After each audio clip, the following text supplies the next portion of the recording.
T.I. been working out in comedy, so he's been popping out at the spot. So he pops out, and Godfrey said he was on stage for about he said he ain't got no second show, so fuck it.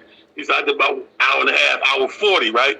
He said so I get off, and him and T.I. met backstage. They dipping up, dabbing, big fan, take a picture, all this shit, and then only to find out they introduced T.I. after he finished headlining. So now it was like that's how the fuck he gonna go up after me? So they like, yo, you gonna go check him out? I'm not going to watch the nigga, man. I just headline, whatever. But T.I. hears this. He's on the side of how that stage is the back door and the green room is built. So he hears the shit and T.I.'s like, yo, that's fucked up. Like, but the bottom line is now it starts this conversation and niggas is hating on T.I. Hold on. You get it. Let me help with the story. So Godfrey finished hour 40. Artie Foucault's hosting. Okay. Artie goes to Godfrey. Hey, T.I. wants to go up. He said, man, it's his town. Let him go. Right. Godfrey don't say nothing about T.I. going up till Tuesday on his podcast.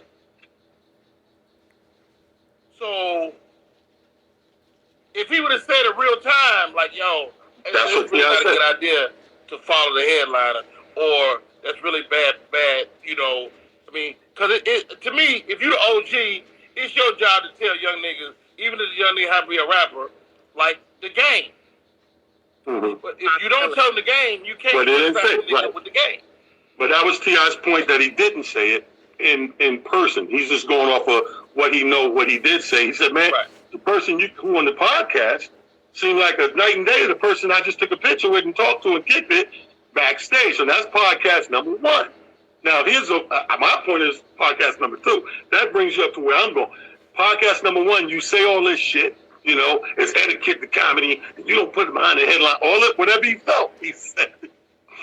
T.I., how motherfucker says. Find that nigga, though. Hey, nigga, I need to come on that next motherfucker. What's up?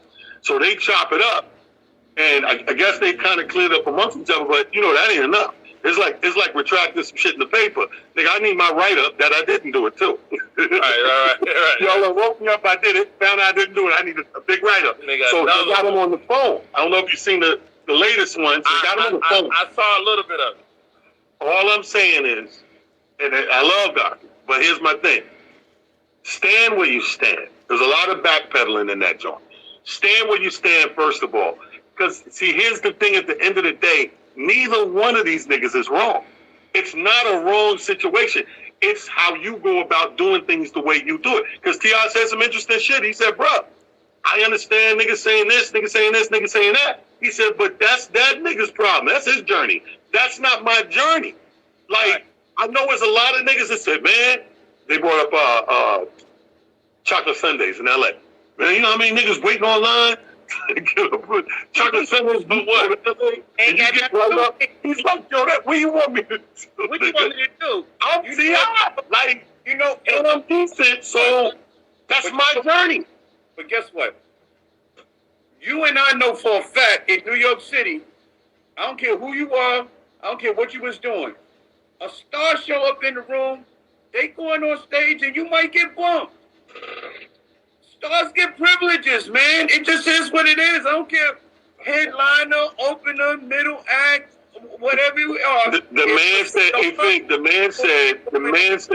man said exceptions are made for exceptional people and circumstances. That's what he said. Yo, listen, and guess what?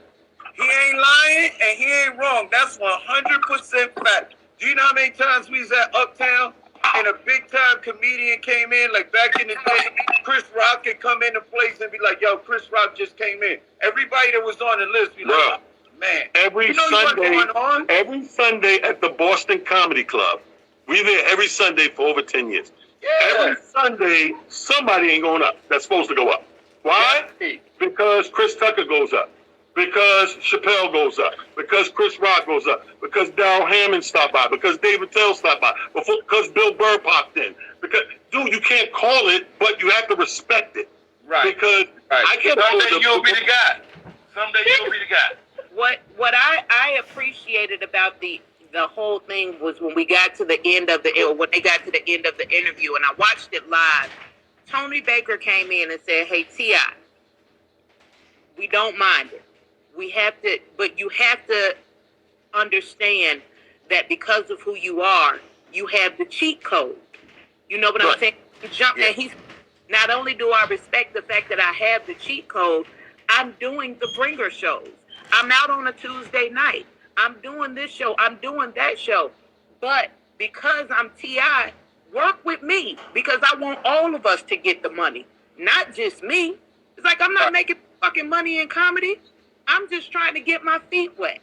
You know what I'm saying? It's like when I met him after he came off stage at the Shaq Comedy All-Stars, for me, it was him coming off stage and being a student. He was listening to the Tony Roberts. He was listening to the other comics. He wasn't off on the side trying to be, this superstar. He wanted to meet the younger comics.